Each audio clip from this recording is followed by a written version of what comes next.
Hello everyone, welcome to another episode of Trasufoma Unboxed. This episode marks the official first episode of the rebranding of my video channel. From here on out, it'll be called Trasufoma's toyBox.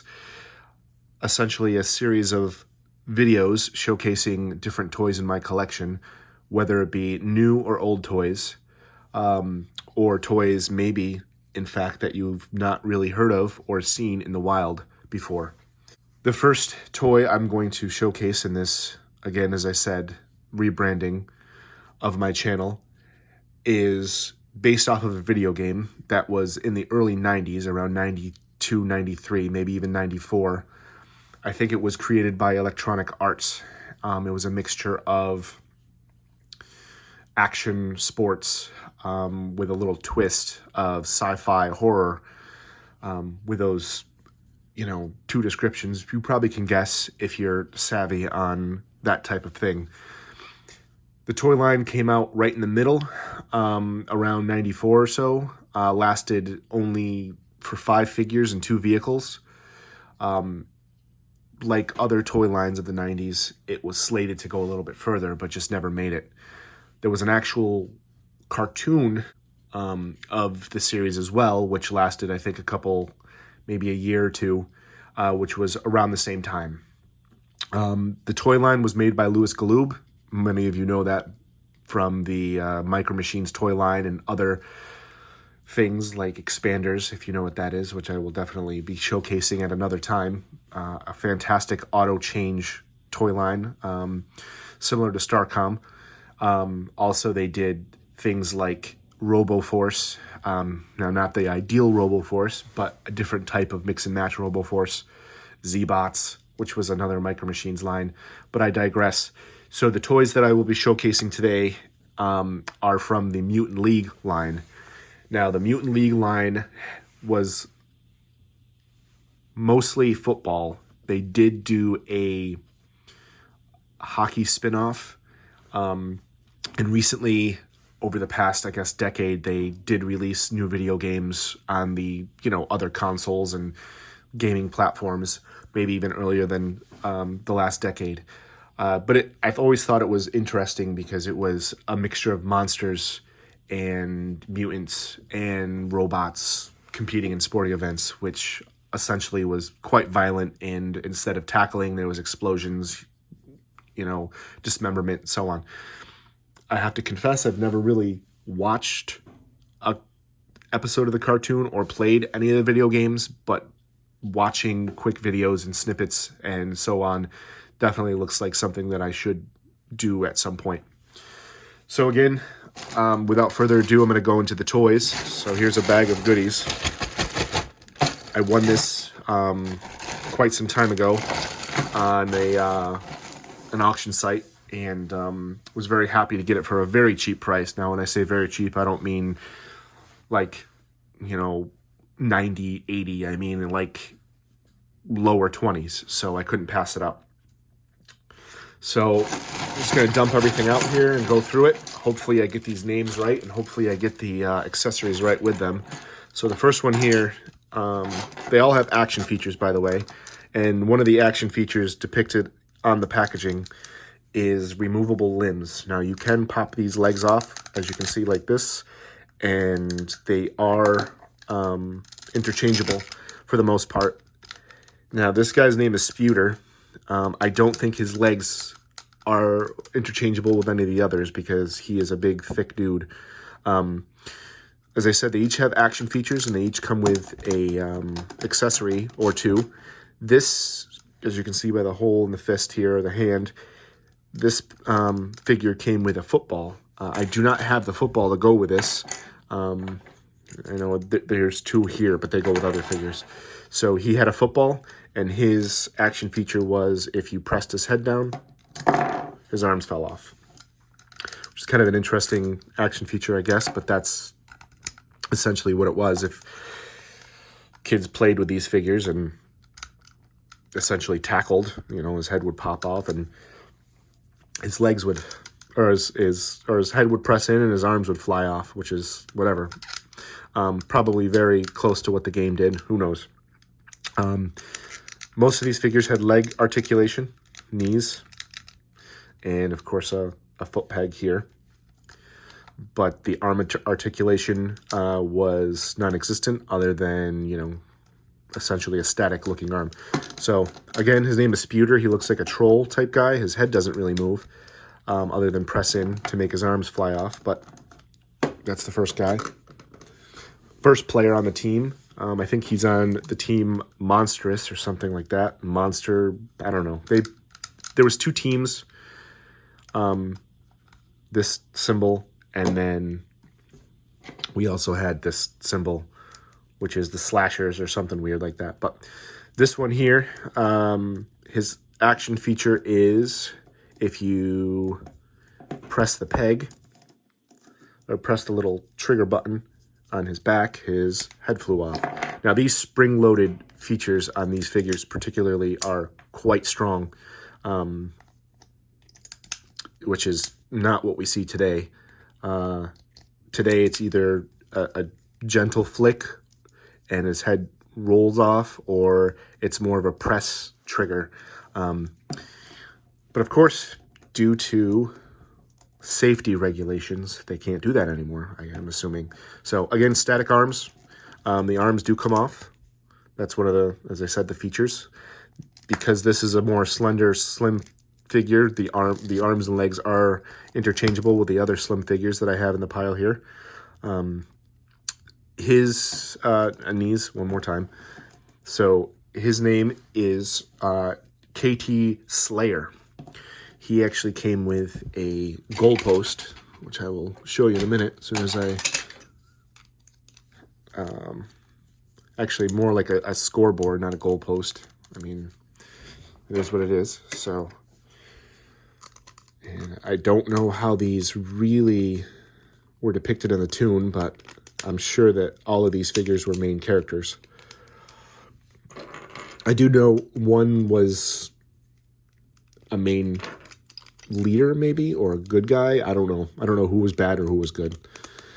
On the back of the cards, the packaging cards, there were different bios for these figures, and I believe they told a little bit more about them. However, I do not have any of those. I'm happy with just the figures.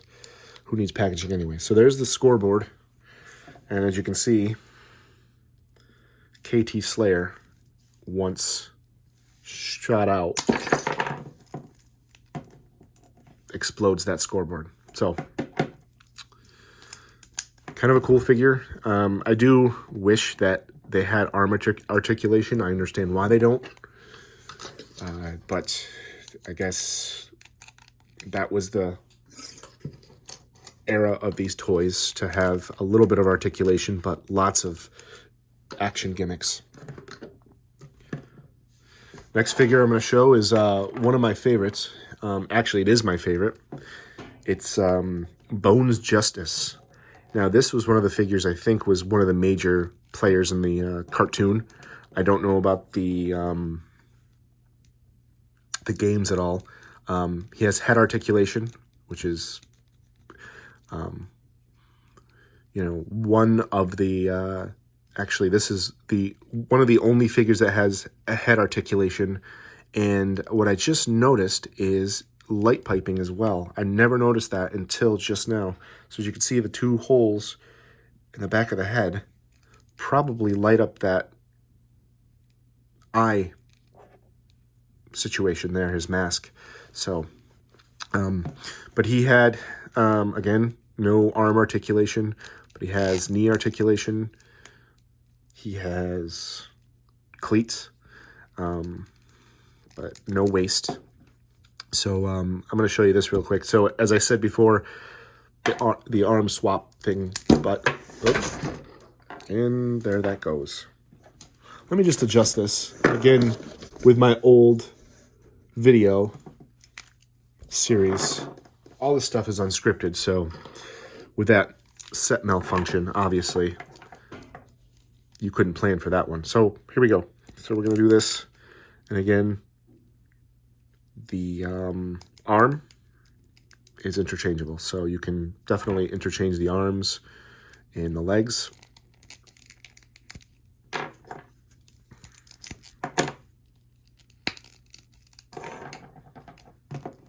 So, yeah, they're not the same size, but you get the picture. If this is what you really wanted to do, this is what you got.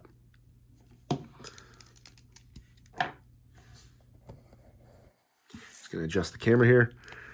So, let's just put all of the stuff back together. So, he had a appearance in the intro of the cartoon, and it was pretty savage how he transformed into a mutant, which was crazy. But especially for the target group that this was after, I can see how it was a little bit, it might have been a little bit intense for young viewers, but I thought it was kind of cool. All right, so his gimmick was his hand. He came with an extra hand, as you can see here. His hand came off, and we had a football shooting hand with spikes. So that goes in here. Now, I think the spring is a little bit sensitive with this one, so hopefully I don't get,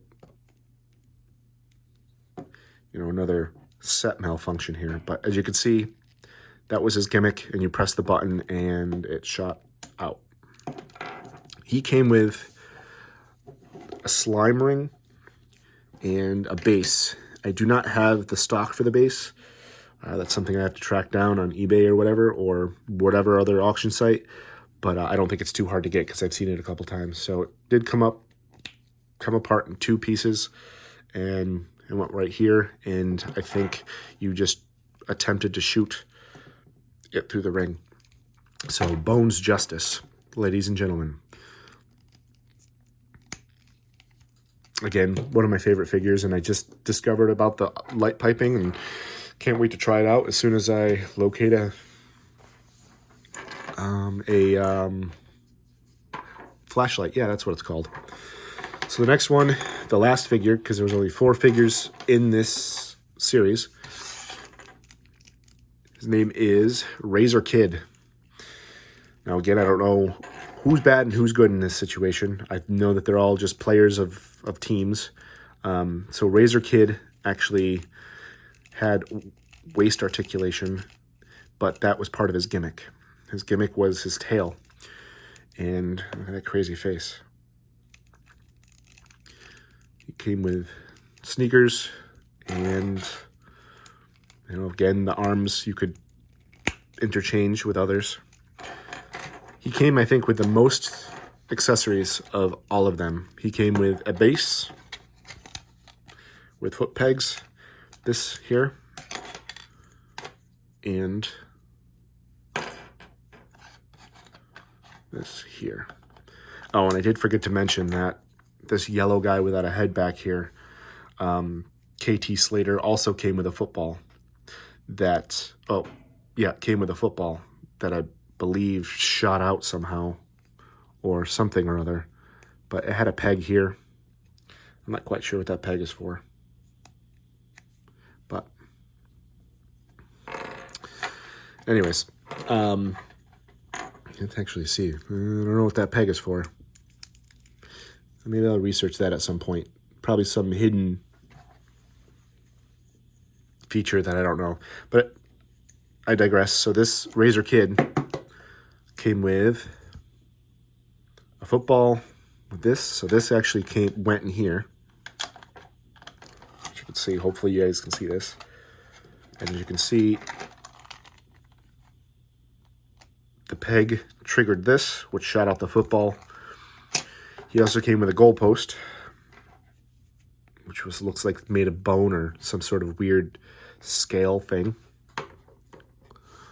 And he's pegged right into these things here. He had 4 pegs. He pegged right in here,